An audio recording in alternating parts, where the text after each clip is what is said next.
નમસ્કાર, હું થાનકી અંકુર ભરતકુમાર MSc સરકારી માધ્યમિક શાળા સીમાણી ખાતે હાલ ફરજ બજાવું છું.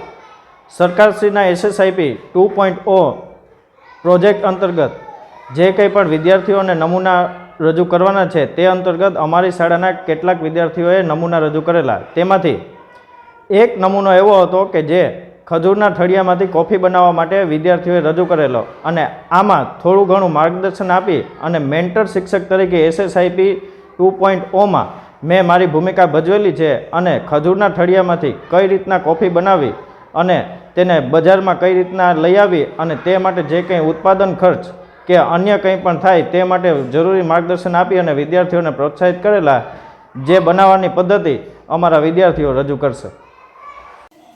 નમસ્કાર, મારું નામ સુંદરાવદર મંજુ રજૂભાઈ. નમસ્કાર, મારું નામ સામડા હિમી લખુભાઈ. અમારી શાળાનું નામ સરકારી માધ્યમિક શાળા સીમાણી. SSIP 2.0 અંતર્ગત અમારો વિષય છે કે ખજૂરના ઠળિયામાંથી કોફી બનાવવી. તેના માટે આપણે ખજૂરના ઠળિયાને શેકી લેવાના. જ્યાં સુધી તે કાળા થાય ત્યાં સુધી તેને શેકવાના. પછી તેને મિક્સરમાં ભૂકો કરવાનો, જે આવો થશે.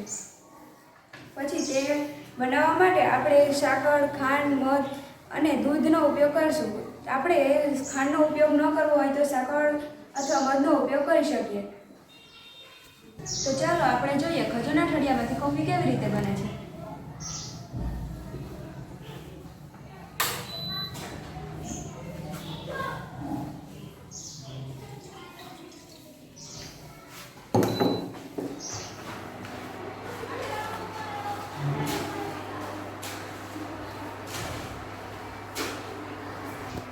હવે જરૂરિયાત પ્રમાણે આપણે કોફી નાખીશું અને તેમાં મીઠાશ પ્રમાણે આપણે સાકર નાખીશું.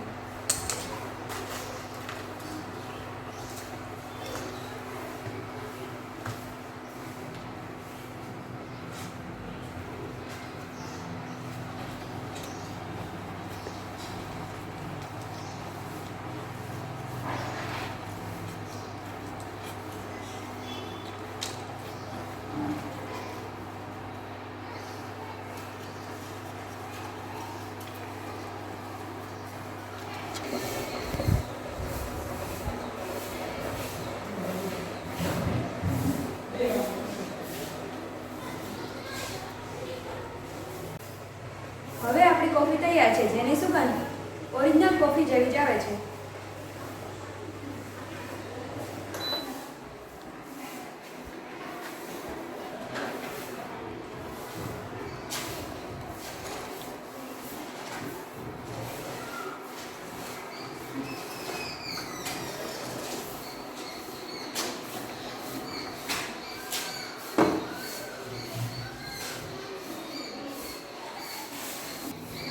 જો દૂધથી ના બનાવી હોય તો પાણીથી બની શકે બ્લેક કોફી.